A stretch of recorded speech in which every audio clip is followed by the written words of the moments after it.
C'est bon, donc on va faire l'installation Apache MySQL Server PHP-MyAdmin. Donc c'est très simple. Donc la première des choses, c'est il faut vérifier bien sûr est-ce que vous avez le DVD branché.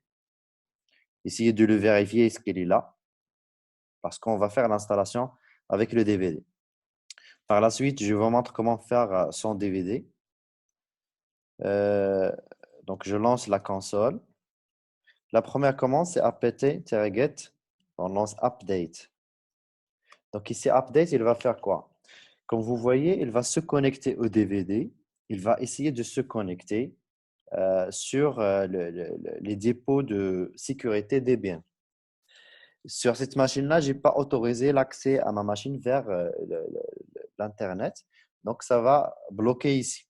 Donc, j'attends quelques minutes et ça va donner un échec au niveau de connexion vers Internet. Donc, j'arrête la commande avec CTRL-C.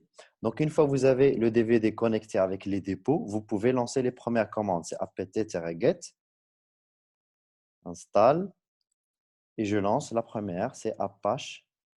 Donc, Apache 2. Si il n'est pas installé, le système va l'installer. Si il est déjà installé, il va vérifier ce qu'il y a des mises à jour. Donc ici, Apache 2, c'est déjà la plus récente version disponible.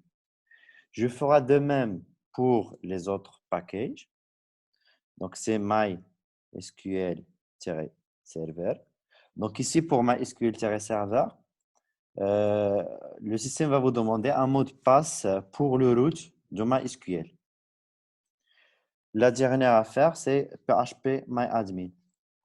php-myadmin. Donc ici, si vous avez loupé la partie dans laquelle on coche l'utilisation de serveur Apache, vous pouvez lancer la commande dpkg-reconfigure et le nom du package à reconfigurer. L'exemple que je prends l'exemple de php-myadmin. Donc, je lance ça. Donc, le système, il va me demander ce que vous voulez faire, une reconfiguration, bien réinstaller la base de données pour php-admin. On va faire oui.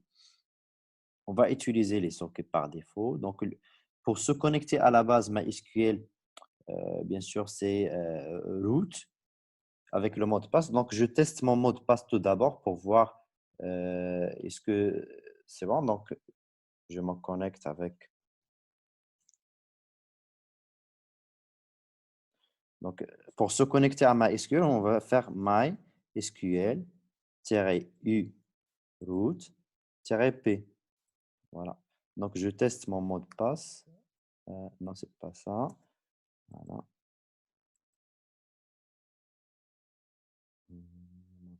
J'ai oublié le mot de passe.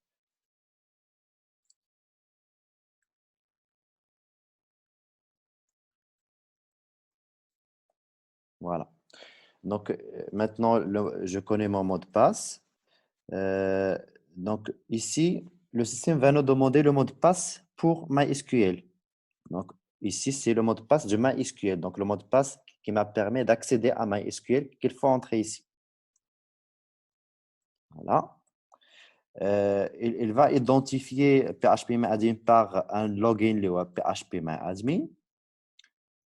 Le nom de la base de données, c'est PHP-MyAdmin. Ici, c'est ce qu'on oublie. Par défaut, c'est comme ça. Donc, essayez de faire espace à la place de Apache 2 pour le cocher.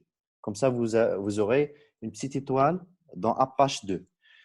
Donc, c'est le seul problème que les étudiants rencontrent durant l'installation de PHP-MyAdmin. OK? Et voilà. Donc, l'installation a été faite pour LAMP. Pour le test, vous allez lancer application, Internet et lancer le navigateur Iceweasel. Donc, sur votre navigateur, vous allez mettre l'adresse IP de votre serveur. Donc, pour notre cas, c'est 254. Donc, it works, ça veut dire que Apache 2 est installé seulement. Pour voir les autres packages, vous allez mettre PHP MyAdmin. Si vous avez cette page-là, donc essayez de faire le root, le mot de passe de root et entrer. Si vous avez ça, vous allez valider la partie serveur LAMP installée. Donc ici, c'est OK.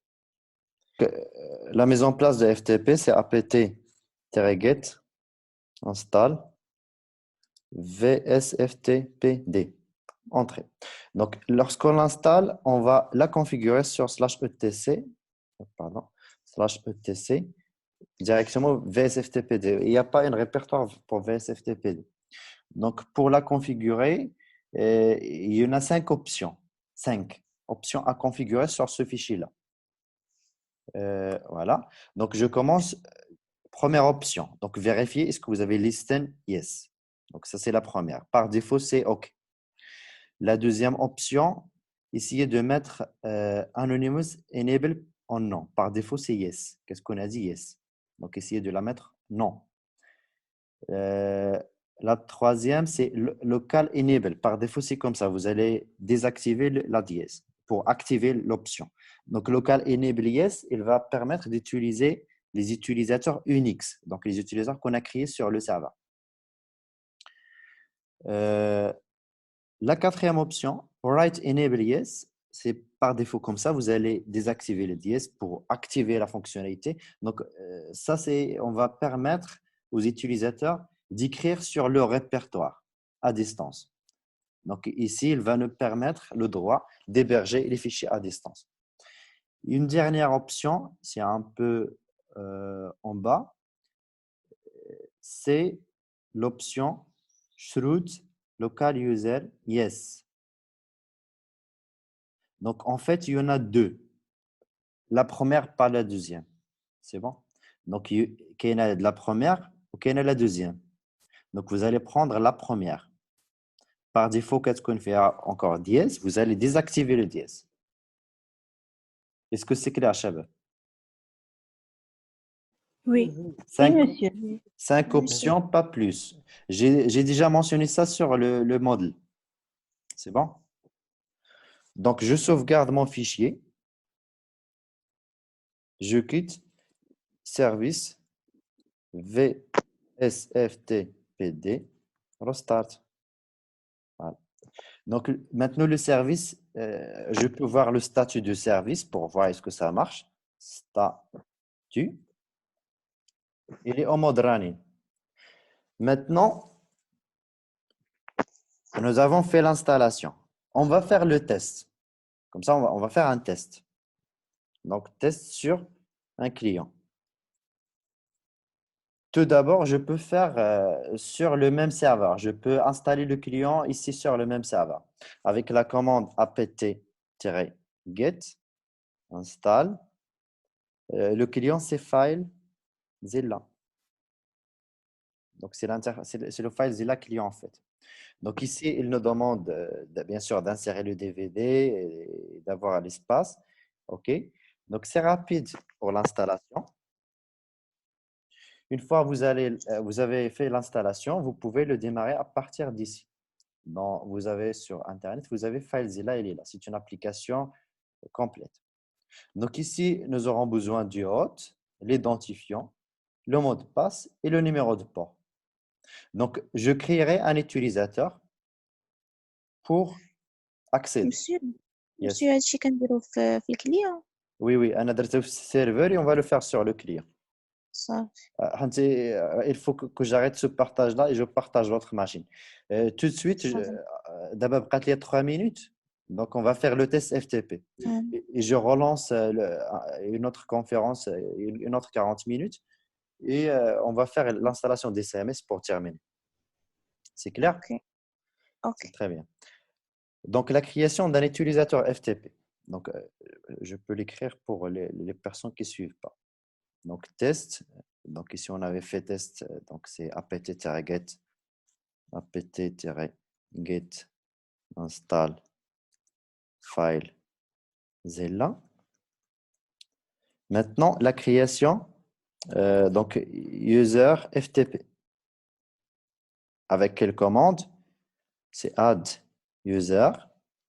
Le nom de l'utilisateur, je peux donner un nom projet, par exemple. Je change le home directory de l'utilisateur, -home. Je le mets sur /var, /3w, /projet. Voilà. Donc, ça, c'est la commande qui va nous permettre de créer un utilisateur et de changer le home par défaut, parce que le home par défaut, c'est slash home.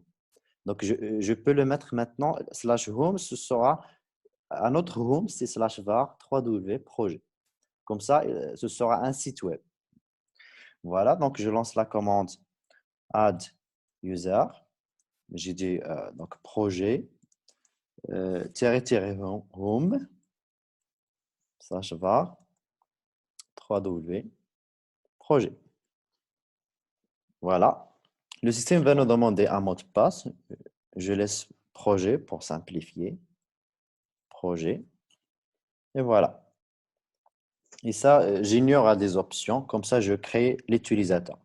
Maintenant, l'utilisateur a été créé. Le test va se faire comme suite.